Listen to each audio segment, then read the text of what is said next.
இவங்க 2 பேருக்குமே வந்து கல்யாணம் ஆகி 10 வருஷம் ஆச்சு அப்படிங்கிற மாதிரி ஒரு டயலாக் சொல்லியிருப்பாங்க. இவங்க 2 பேருக்குமே 10 வயசுக்கான ஒரு சின்ன பையனும் இருப்பான். சத்யா கேரக்டர் பார்த்தோம் அப்படின்னா, லேடீஸ வந்து அடிக்கடி பார்க்குற மாதிரி காமிச்சிருப்பாங்க. ஸோ அதுக்கான டீட்டெயிலா அவர் கழுத்துல எப்போதுமே ஒரு ஷால் போட்டிருப்பாரு. அழகுதுரையோடைய கேரக்டர் எடுத்துக்கிட்டோம் அப்படின்னா, சாப்பிட்டுக்கிட்டே இருப்பாரு. அங்கே இருக்க நீயும் அன்புக்கரசியும் 2 பேருமே காளையன் கிட்ட சண்டை போட்டுக்கிட்டு இருக்கும்போது கூட, சத்யா வந்து ஒரு லேடிய பார்த்துக்கிட்டே இருப்பாரு. அழகு வந்து சாப்பிட்டுக்கிட்டே இருக்கிற மாதிரி காமிச்சிருப்பாங்க. ரஜினிகாந்த், நயன்தாரா நடிச்ச அண்ணாத்த படத்தோடைய ஹிடன் டீடைல்ஸ் தான் நாம இந்த வீடியோல பார்க்க போறோம். இந்த வீடியோல ஸ்பாய்லர்ஸ் இருக்கும். ஸோ படத்தை பார்த்தவங்க இந்த வீடியோவை பாருங்க. இந்த படத்தை தியேட்டர்ல பார்க்க மிஸ் பண்ணியிருந்தீங்க அப்படின்னா, இப்போ சன் நெக்ஸ்ட்ல அவைலபிளா இருக்குது. வேணுங்கிறவங்க செக் பண்ணி பாருங்க. இந்த சீன்ல மாப்பிள்ளை வீடு பத்தி எப்படிலாம் இருக்கணும்னு ஊர் மக்கள்கிட்ட சொல்லிக்கிட்டு இருப்பாரு காளையன். அப்ப ஒரு டயலாக் சொல்லியிருப்பாரு, என் தங்கச்சி என்ன மனசுல நினைச்சாலே நான் வந்துடணும் அப்படின்னு. அந்த அளவுக்கு தான் மாப்பிள்ளை வீடு வந்து பக்கத்துல இருக்கணும்னு சொல்லியிருப்பாரு.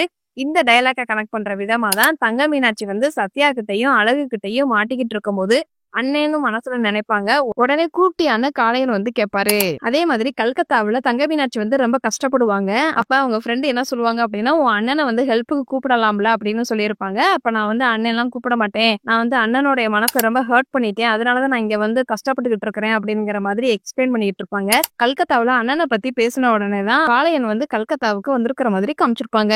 இந்த சீன்ல முதுகுல அந்த கொக்கியை குத்தி தங்க மீனாட்சிக்காண்டி தேர் இழுப்பாரு. என் தங்கச்சி நல்லா இருக்கணும் அப்படின்னு நினைச்சு இன்னும் 4 சேர்த்து குத்துங்க அப்படின்னு சொல்லியிருப்பாரு. இந்த டயலாக்கை கனெக்ட் பண்ற விதமா முதுகுக்கு ஒத்தலம் கொடுக்குற மாதிரி ஒரு சீன் வச்சிருப்பாங்க. இவங்க பாட்டி என்ன சொல்லுவாங்க அப்படின்னா, 4 இடத்துலதான் குத்தி தேர் இழுப்ப, இப்ப 8 இடத்துல குத்தி இருக்கிற அப்படிங்கிற மாதிரி கண்டினியூட்டியா மிஸ் ஆகாம காமிச்சிருப்பாங்க.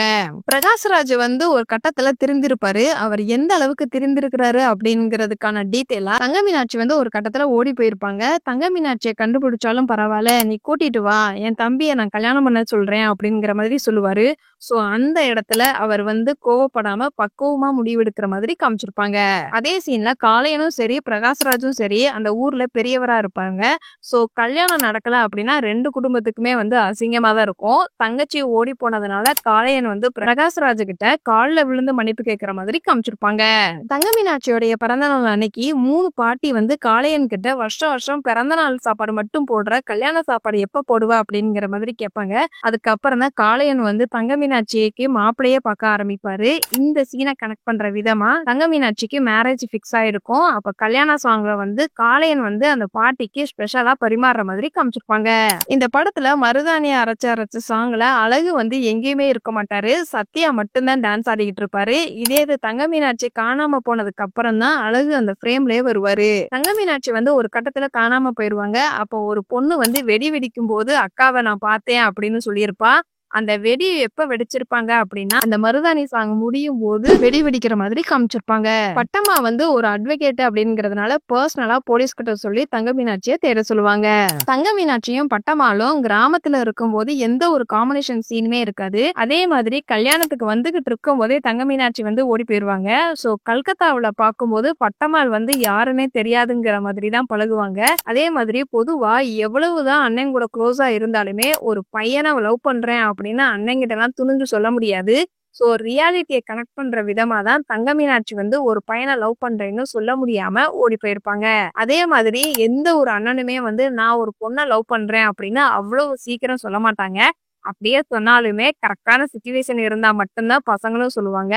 சோ அதனாலதான் பட்டம்மாவை யாருன்னு தங்க மீனாட்சிக்கு தெரியல. சோ இவங்க 2 பேருடைய லவ் போர்ஷனுமே வந்து ரியாலிட்டியை கனெக்ட் பண்ற மாதிரி தான் இந்த லவ் போர்ஷன் காமிச்சிருப்பாங்க. தங்க மீனாட்சியும் லவ் பண்ற பையனும் ட்ரெயின்ல போய்கிட்டு இருப்பாங்க. அப்ப லவ் பண்ற பையன் வந்து ரொம்ப டயர்டா இருப்பாரு. இதை கனெக்ட் பண்ற விதமா இந்த சீன்ல பாட்டி கிட்ட தங்க மீனாட்சி வந்து லவ் பண்ற பையன் வந்து சூசைட் அட்டன் பண்ணிட்டான் அப்படிங்கிற மாதிரி சொல்லியிருப்பாங்க. அதனாலதான் ட்ரெயின்ல வரும்போது ரொம்ப டயர்டா இருக்கிற மாதிரி காமிச்சிருப்பாங்க. அதுக்கான ரெஃபரன்ஸா தான் கையில பிளாஸ்டர் போட்டிருப்பாரு. என்னதான் தங்கச்சி வந்து ஓடி போனாலும் சொந்த பந்தங்கள் வந்து அந்த நேரத்துல கோவமா பேசியிருந்தாலும் கிளைமேக்ஸ்ல தங்க மீனாட்சிக்கு ஹெல்ப் பண்றதுக்கு சொந்த பந்தங்கள்லாம் வர்ற மாதிரி காமிச்சிருப்பாங்க. காளையன் வந்து கல்கத்தாவுக்கு வந்திருப்பாரு தங்க மீனாட்சிக்கு ஹெல்ப் பண்றதுக்காண்டி. அப்ப வந்து இனிமேல் நான் உன் கூட இருக்கிறேன் அப்படிங்கறத கனெக்ட் பண்ற விதமா தான் இவருடைய நிழல் வந்து தங்க மீனாட்சி மேல படுற மாதிரி காமிச்சிருப்பாங்க. தங்க மீனாட்சி வந்து கல்யாணம் பண்ணி போற வீடு வந்து நிறைய சொந்தங்கள் இருக்கிற மாதிரி காமிச்சிருப்பாங்க. ஆனா இவங்க மட்டும்தான் ஹஸ்பண்ட காப்பாத்துவாங்க. ரிலேட்டிவ்ஸ்ல யாருமே இருக்க மாட்டாங்க. மனோஜ் வந்து உனக்கு யாரு ஹெல்ப் பண்ணுனாங்களோ அவங்களும் நான் எல்லாத்தையுமே வந்து கொல்லுவேன் அப்படின்னு சொல்லியிருப்பாரு. கொல்லவும் செஞ்சிருப்பாரு. சோ அதனாலதான் தங்க மீனாட்சிக்கு யாருமே ஹெல்ப் பண்ணவும் வரமாட்டாங்க. மனோஜ் வந்து ஒவ்வொரு இண்டஸ்ட்ரியும் அவர் பேருக்கு மாறும்போது சின்னதா டிசைன் பண்ணியிருப்பாங்க. இவரை கொல்லும்போது தண்ணிக்குள்ள முக்கி கொள்வாரு. அதனால அவருடைய பேர்ல இருந்து மனோஜோடைய பேருக்கு மாறும்போது வாட்டர் எஃபெக்ட் கொடுத்திருப்பாங்க. அதே மாதிரி இவருடைய இண்டஸ்ட்ரியை வாங்கும்போது விரலை கட் பண்ணுவாங்க. அதே மாதிரி தான் நேம் மாறும்போது அந்த லெட்டர்ஸ் எல்லாம் வந்து கட் பண்ற மாதிரி எஃபெக்ட் கொடுத்திருப்பாங்க. தங்க மீனாட்சியோடைய ஃபேக்டரி வந்து ஒரு இரும்பு கம்பி செய்யறதா இருக்கும். மனோஜ் வந்து நடந்து வரும்போது அந்த நெருப்பும் கூட வர மாதிரி காமிச்சிருப்பாங்க.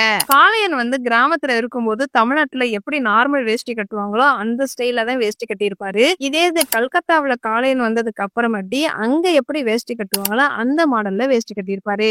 தங்க மீனாட்சி வந்து ஒரு கட்டத்துல பிரெக்னண்டா இருப்பாங்க. அப்ப காளையனுக்கு விஷயம் தெரிஞ்சாலும் தங்க மீனாட்சி கிட்ட வரமாட்டாரு. இந்த சீனை கனெக்ட் பண்ற விதமா தான் இதுக்கு முன்னாடி இந்த ஒரு சீன்ல என்ன சொல்லியிருப்பாரு அப்படின்னா, கல்யாணம் ஆனதுக்கு அப்புறம் நான் தள்ளி தான் இருக்கணும் அப்படிங்கிற மாதிரி ஒரு டயலாக் சொல்லியிருப்பாரு. அதனாலதான் தங்க மீனாட்சி வந்து பிரெக்னன்ட் ஆனாலும் அண்ணன் வந்து பக்கத்துல வரமாட்டாரு. பட்டம்மாள் வந்து தங்க மீனாட்சிக்கு ஒரு சின்னதா ஃபங்க்ஷன் ஏற்பாடு பண்ணியிருப்பாங்க. அப்ப காளையன் வந்து ஒரு சின்ன பொண்ணு கிட்ட திஷ்டி சுத்துற மாதிரி சொல்லி விட்டுருப்பாரு. தங்க மீனாட்சிக்கு அவங்க அண்ணனே பண்ணுன மாதிரி ஃபீல் ஆகுற மாதிரி தான் காமிச்சிருப்பாங்க. அதே சீன்ல பச்சைக்கிளி வந்து அதை ரசிச்சுக்கிட்டே இருப்பாரு. இவரு காளையனுக்கு திஷ்டி சுத்துற மாதிரி காமிச்சிருப்பாங்க. மனோஜ் கிட்ட இருந்து காளையன் வந்து தங்கச்சியோட ஃபேக்டரியை மட்டும் காப்பாத்தி கொடுக்க மாட்டாரு. எல்லாருடைய ஃபேக்டரியுமே காப்பாத்தி கொடுப்பாரு. அதனாலதான் இவ்வளவு ஃபைல் இருக்கிற மாதிரி காமிச்சிருப்பாங்க. ஜெகபதி பாபு வந்து நான் எத்தனையோ எதிரிகளை பார்த்திருக்கிறேன். ஆனா கண்ணீர் சிந்த வச்ச எதிரியை இப்பதான் பாக்குறேன். அதனால நான் உன்னை சும்மா விட மாட்டேன் அப்படின்னு சொல்லியிருப்பாரு. இந்த டயலாக கனெக்ட் பண்ற விதமா மனோஜ் வந்து இறந்து போகும்போது ஜெகபதி பாபுக்கு கண்ணு கலங்குற மாதிரி காமிச்சிருப்பாங்க. இந்த படத்துடைய டைரக்டர் ரஜினி ஃபேன் அப்படிங்கறதுனால ஃபேன் பாய் சம்பவம்லாம் அங்கங்க பண்ணிருப்பாங்க. போலீஸ் ஸ்டேஷனுக்குள்ள என்டர் ஆகும்போது பேனாவை விரலே வச்சு சுத்திட்டு வர்ற மாதிரி, கோர்ட்டுக்குள்ள இந்த தாத்தாவுக்கு அவருக்கு சாதகமான தீர்ப்பானதுனால ஸ்டைலா சுத்துறது, சார சாங்ல வந்து காளையன் வந்து சின்ன பிள்ளை மாதிரி துள்ளி குதிச்சு போறது, கல்கத்தாவுல வர சீன் வந்து காளையன் நடந்து வரும்போது லாரி பறந்து பறந்து வெடிக்கிற மாதிரி அவருடைய ஸ்டைலையே இந்த படத்துல அங்கங்க வச்சிருப்பாங்க. அண்ணாத்த படத்தை ஒரு தடவையாவது நீங்க பாத்திருக்கீங்க அப்படின்னா இந்த வீடியோக்கு லைக் பண்ணுங்க. இந்த படத்துல நடிச்ச எந்த கேரக்டரோட உங்களை ரொம்ப இம்ப்ரெஸ் பண்ணுச்சு அப்படிங்கறத கமெண்ட்ஸ்ல சொல்லுங்க. இதுக்கு முன்னாடி நம்ம சேனல்ல அண்ணாத்த படத்தோடைய ஹிடன் டீடைல்ஸ் பார்ட் 1க்கான வீடியோ நீங்க இன்னும் பார்க்கல அப்படின்னா கமெண்ட் பாக்ஸ்ல லிங்க் இருக்குது, வேணுங்கிறவங்க செக் பண்ணி பாருங்க. அண்ணாத்த படத்துல இதெல்லாம் நான் நோட் பண்ண சின்ன சின்ன ஹிடன் டீடைல்ஸ். இந்த மாதிரி படத்தோடைய ஹிடன் டீடைல்ஸ் நீங்க இன்னும் தெரிஞ்சுக்கணும் அப்படின்னா நம்மளுடைய சேனலை சப்ஸ்கிரைப் பண்ணி பெல் ஐக்கானையும் கிளிக் பண்ணுங்க.